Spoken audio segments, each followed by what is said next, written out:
একটা খবর আপনারা হয়তো পেয়েছেন, নিশ্চয়ই পেয়েছেন এতক্ষণে, এটা 2-3 দিন আগের খবর, যে ভারত এবং মায়ানমার এদের মধ্যে ভূমি বিনিময় বা ল্যান্ড সোয়াপ করছে। এখন অবধি চুক্তি সম্পূর্ণ হয়নি, আলোচনা চলছে মাত্র, কিন্তু বিষয়টা নিয়ে রাজনৈতিক উত্তাপ শুরু হয়ে গেছে। একদল ইতিমধ্যে বলতে শুরু করেছে মণিপুরের 1 ইঞ্চি জমি কাউকে দেয়া যাবে না। হ্যাঁ, ভূমি সংক্রান্ত এই আলোচনাটা উঠেছে মণিপুরকে নিয়ে। মণিপুর গত 3 বছর ধরে উত্তপ্ত, তাই কংগ্রেস দল বলছে মণিপুরকে শান্ত করতে না পেরে কেন্দ্র সরকার মণিপুরকে ভাগ করতে চাইছে। কিন্তু বিষয়টা কি সত্যি তাই? সত্যি কি মণিপুরকে ভাগ করতে চাইছে কেন্দ্র সরকার? মিয়ানমারকে দেশের একটা অংশ, তা সে যতই ছোটই হোক, দান করতে চাইছে ভারত, এমন একটা কথা বাজারে ছড়িয়ে দেওয়া হয়েছে কেবলমাত্র। এবং এটা কেন করছে ভারত? বলা হচ্ছে কেবলমাত্র কুকি উপজাতির মানুষদের শিক্ষা দেওয়ার জন্য। সত্যিই কি এটা, নাকি এর পেছনে অন্য কারণ আছে? এ ব্যাপারে কেন্দ্র সরকারের বক্তব্যই বা কি, আসুন দেখা যাক। ভারতের বিদেশ মন্ত্রক স্বীকার করেছে যে ভারত ও মিয়ানমারের মধ্যে সীমান্তের একটি ছোট্ট অংশ, আবার বলছি খুব ছোট একটা অংশ, সেটা কতটা কি পরে আসছে, সেই অংশ নিয়ে ভূমি বিনিময়ের প্রস্তাব বা ল্যান্ড সোয়াপ সেটা বিবেচনায় রয়েছে। এর প্রয়োজন কেন হয়েছে?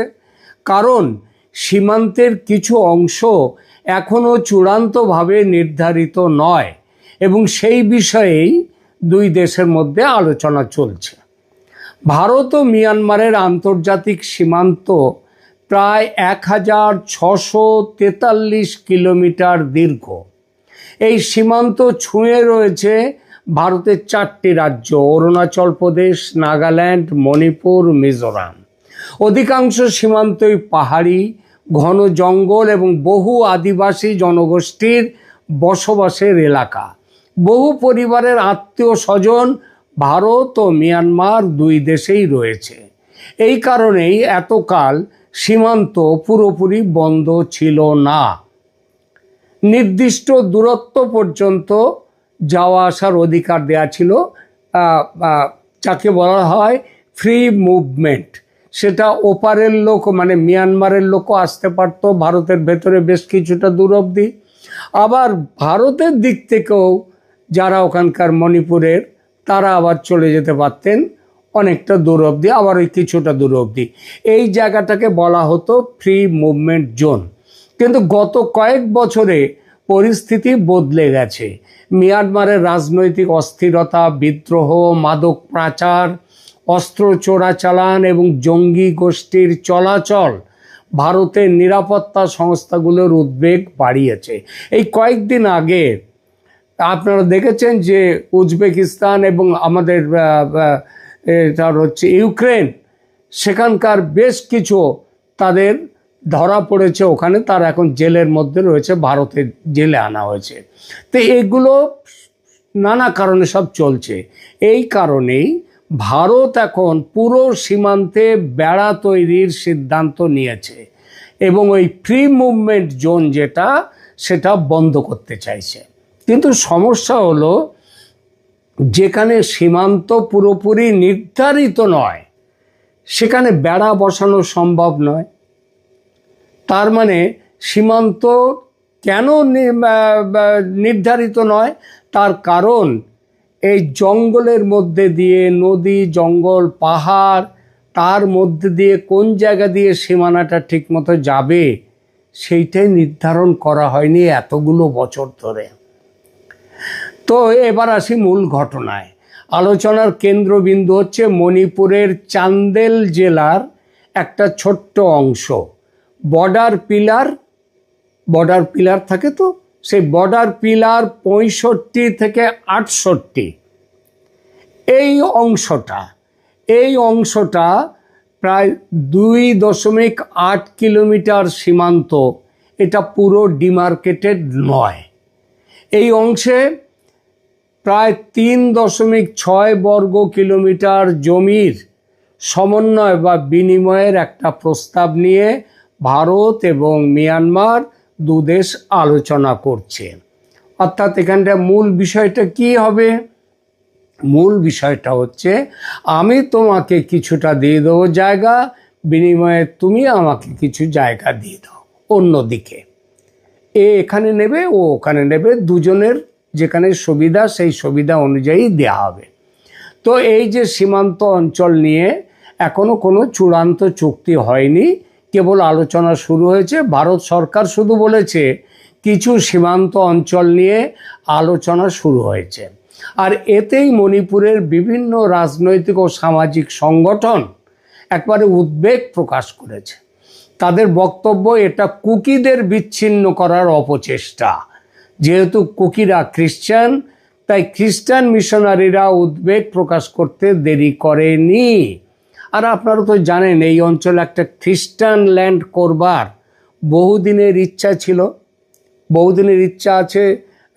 আমেরিকা, তার আগে ইংল্যান্ডেরও সেই একই ইচ্ছা, যুক্তরাজ্য, যুক্তরাষ্ট্র, এদের সবারই সেই ইচ্ছা যে একটা খ্রিস্টান ল্যান্ড করতে হবে ভারতের এই অঞ্চলে। তো ভারত আবার এখানে এফসিআরএ বন্ধ করে দিয়েছে, আসছি সেখানটায়। তাই বলি এখানে কথা উঠেছে কুকিরা খ্রিস্টান, তাই খ্রিস্টান মিশনারিরা উদ্বেগ প্রকাশ করতে দেরি করেনি।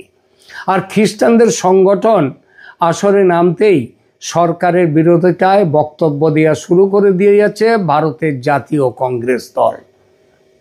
এর মধ্যে পার্লামেন্টে এফসিআরএ বিল পেশ হওয়াতে খ্রিস্টান সংগঠনগুলো এই সব কিছুর মধ্যে খ্রিস্টানদের দমন করার বিজেপি নীতি খুঁজে পাচ্ছে অনেকে। আপনারা এর মধ্যে কাগজে পড়েছেন যে আমেরিকার সেনেটে, কংগ্রেসে সেখানে আলোচনা চলছে ভারতের এফসিআরএ কেন বন্ধ হচ্ছে, করা হচ্ছে সেইটা নিয়ে। ভারত সরকার 2024 সাল থেকে ভারত মিয়ানমার সীমান্তে ফ্রি মুভমেন্ট রেজিম বা অবাধ সীমান্ত চলাচলের পুরনো ব্যবস্থা ধাপে ধাপে বাতিল করার সিদ্ধান্ত নিয়েছে। তো আগে সীমান্তবর্তী উপজাতির মানুষ বিশেষ অনুমতিতে সীমান্তের দুপাশে নির্দিষ্ট দূরত্ব পর্যন্ত যাতায়াত করতে পারতেন। এখন নিরাপত্তার স্বার্থে যাতায়াত করতে গিয়ে তারা কি করতেন? তারা নানা রকমভাবে, এই যেমন ওই ইউক্রেনের যে তারা ধরা পড়লো কোথায়? তারা ভারতে এসছে, ভারত থেকে ওখানে গেছে, ওখানে যাওয়ার পর সেখান থেকে মিয়ানমারে গিয়ে ড্রোন সাপ্লাই করে এসছে, এত সব করেছে। তার মানে বুঝতে পারছেন কি ভয়ঙ্কর কাজ চলছে সেখানে। তো সেই এখন নিরাপত্তার স্বার্থে এরা যেহেতু নানা রকম, তারপরে তো ড্রাগ ট্রাফিকিং ইত্যাদি সব কিছুই তো আছে, তো এর জন্য বড় পরিবর্তন আনার কথা ভাবছে, মানে সেই পথে এগোচ্ছে ভারত। মণিপুরের খ্রিস্টান ও কুকিরা এইটা নিয়ে ক্ষুব্ধ আগে থেকেই। তার উপর মণিপুরের জমি, এখন এই অঞ্চলের জমি মিয়ানমারকে দেওয়ার প্রস্তাবে ক্ষোভ তুঙ্গে। সবাই চিৎকার করছে মণিপুরের জমি অন্য দেশকে দেয়া চলবে না। এই কথাটা একেবারে ডাহা মিথ্যে। তার কারণ জমি দান করা হচ্ছে না, বিনিময় করা হচ্ছে।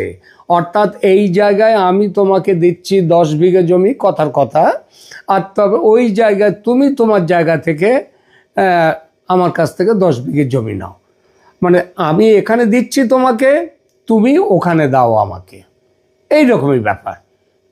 একদিকে দেয়া হবে আর একদিকে নেওয়া হবে।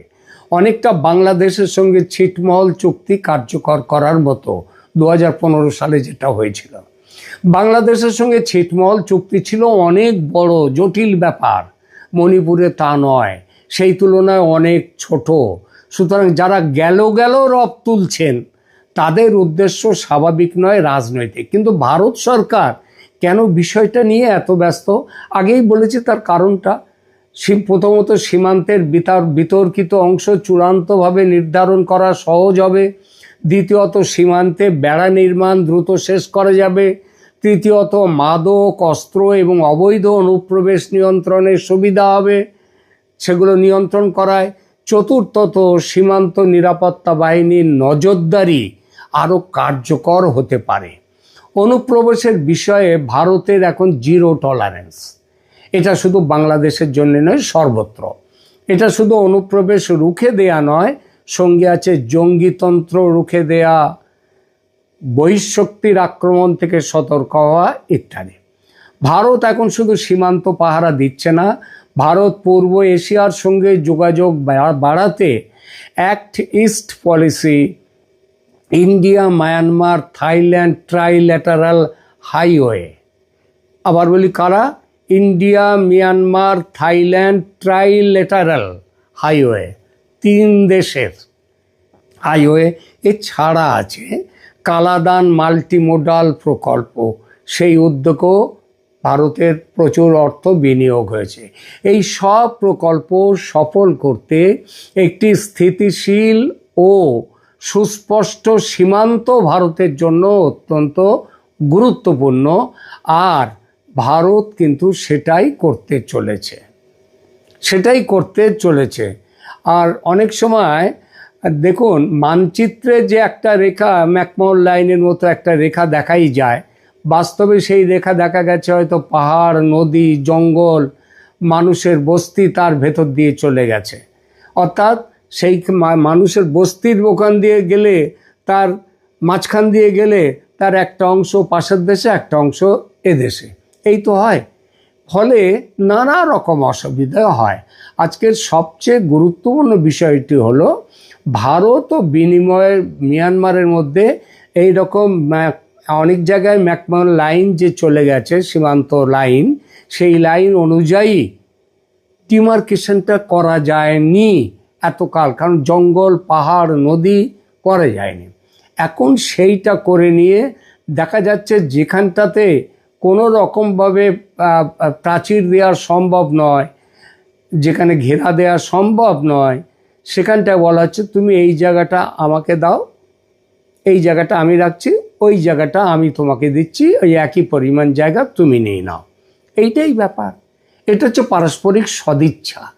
এই আলোচনা শেষ পর্যন্ত ভূমি বিনিময় পর্যন্ত গিয়ে পৌঁছবে, নাকি অন্য কোনো সীমান্ত নির্ধারণের সূত্র বের হবে, সেটা ভবিষ্যৎ বলবে। কিন্তু এটা নিশ্চিত যে ভারতের উত্তর পূর্ব সীমান্ত আগামী কয়েক বছরে দেশের সবচেয়ে গুরুত্বপূর্ণ কৌশলগত অঞ্চলগুলোর অন্যতম হয়ে উঠতে চলেছে। আর এবার দেখা যাক, দেশের নিরাপত্তার স্বার্থে যদি খুব ছোট একটা সীমান্ত সমন্বয় করতে হয়, তার জন্য এত হইচই করতে হবে? পৃথিবীর বহু দেশ এভাবে সীমান্তে ল্যান্ড সোয়াপ করেছে, ভূমি বিনিময় করেছে। ভারত নিজেও আগে বলেছি বাংলাদেশের সঙ্গে করেছে। সুতরাং যারা সমালোচনা করছে তারা রাজনৈতিক ধান্দাবাজির দৃষ্টিকোণ থেকে করছে। এদের বিরোধিতাকে আমল না দিয়ে সরকারের উচিত যত দ্রুত সম্ভব বিষয়টিকে চূড়ান্ত করা। এরপর আর একটা বিষয় নিয়ে দুটো কথা বলতেই হয়, সেটা হচ্ছে মিয়ানমার ভারতের এই মণিপুর বর্ডারে, মণিপুরের এক সীমান্তে, সেখানে যদি এই ধরনের চুক্তি হয়, এর প্রভাব কি বাংলাদেশের ওপরে পড়তে পারে? বাংলাদেশের ওপরে? বাংলাদেশ তোর কাছে পিঠে নেই, তাহলে বাংলাদেশের ওপরে কি পড়তে পারবে? আবার সেইটা দেখি এবার আদৌ কিছু পড়বে কিনা। দেখুন, উত্তর পূর্ব ভারতের সীমান্ত আরও শক্ত হবে।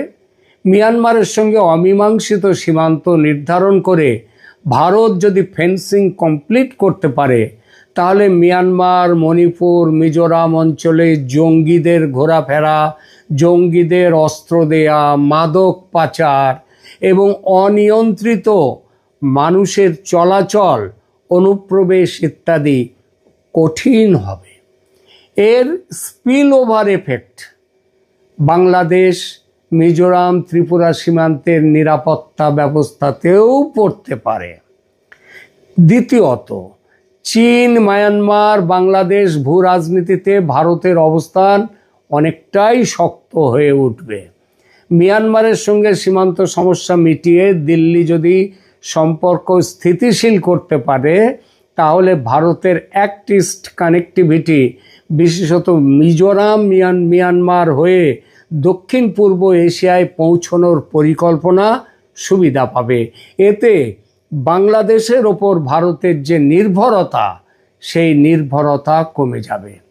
যদিও বাংলাদেশ এখনও ভারতের উত্তর পূর্বাঞ্চলের জন্য অত্যন্ত সুবিধাজনক যোগাযোগের পথ, কিন্তু এটাই তখন একমাত্র পথ হয়ে থাকবে না। আর কালাদান প্রকল্পটা, মাল্টিমোডাল যে কালাদান প্রজেক্ট, সেটা ঠিক হয়ে গেলে, চালু হয়ে গেলে তো আর কিছুই, কোনো বাংলাদেশের গুরুত্বই চলে যাবে। বাংলাদেশের জন্য একটা কূটনৈতিক প্রেসিডেন্টও তৈরি হবে। ভারত যদি মিয়ানমারের সঙ্গে কয়েক দশকের আনরিজলভড বাউন্ডারিকে আলোচনার মাধ্যমে টেরিটোরিয়াল অ্যাডজাস্টমেন্ট করে মেটাতে পারে, ঢাকাকে তখন বলতে পারে ভারত, দিল্লি যখন মিয়ানমারের সঙ্গে বসতে সীমান্ত সমস্যা মিটিয়েছে, তখন বাংলাদেশকেও মেনে নিতে হবে কোথায় কি ভারতের অসুবিধার কথা, তাদের অসুবিধার কথা, একসাথে বসে একটা মিটমাট করো। এখন ওই যে ফেন্সিং করতে দেব না বলে চিৎকার, ওই চিৎকারগুলোই অর্থহীন হয়ে যাবে। এবং ভারত তখন বলতে পারে ভারতের বাকি নদী, সীমান্ত ব্যবস্থাপনা, ফেন্সিং এবং কানেক্টিভিটির সমস্যা একই রাজনৈতিক সদিচ্ছায় মেটানো তখন সম্ভব হবে। তবে একটা জিনিস, 2015 সালে যে ল্যান্ড বাউন্ডারি এগ্রিমেন্ট, সেটাতে আমরা অনেকটাই মিটে গেছে দু দেশের এই সম্পর্কটা, কিন্তু সেগুলো তো আবার মানতে চাইছে না বাংলাদেশ। এছাড়া আর একটা বড় জিনিস আছে, সেটা হচ্ছে রোহিঙ্গা প্রশ্নে একটা পরোক্ষ যোগসূত্র তৈরি হয়ে গেল। মিয়ানমারের অস্থিরতা এবং সীমান্তবর্তী আর্মড গ্রুপসের কার্যকলাপ বাংলাদেশ ও ভারত দুই দেশেরই নিরাপত্তার সঙ্গে যুক্ত। ভারত মিয়ানমার সীমান্ত আরও নিয়ন্ত্রিত হলে মানুষের চলাচলের পথ পরিবর্তিত হতে পারে। তবে এর ফলে বাংলাদেশে রোহিঙ্গা প্রবাহ বাড়তে পারে, এটা মনে করার যথেষ্ট কারণ আছে। সবচেয়ে আকর্ষণীয় ভূ রাজনৈতিক ব্যাখ্যাটা তাহলে কি? এটা বাংলাদেশের বিরুদ্ধে কোনো ল্যান্ড সোয়াপ নয়, কিন্তু ভারত তার পূর্ব সীমান্তকে ধীরে ধীরে সেটেলড অ্যান্ড ফেন্সড ফ্রন্টিয়ার, মানে কড়াভাবে যদি তাদের ফেন্সিং হয়ে যায়, তাহলে সেটা 2015 সালে বাংলাদেশের সঙ্গে স্থল সীমান্তের জট খুলেছে। এখন মিয়ানমারের অবশিষ্ট ডিমার্কেশন সমস্যার সমাধানের চেষ্টা হলে সেই বৃহত্তর বর্ডার ম্যানেজমেন্ট স্ট্র্যাটেজির অংশ, তার এফেক্ট পড়বে বাংলাদেশের ওপর। বাংলাদেশকে তখন ওই ভারতের সাথে বসবো না এই বলে না, তার নিজের স্বার্থেই ভারতের সাথে বসে মিটমাটের রাস্তায় আসতে হবে। এখনকার মতো এখানেই রাখছি, ধন্যবাদ।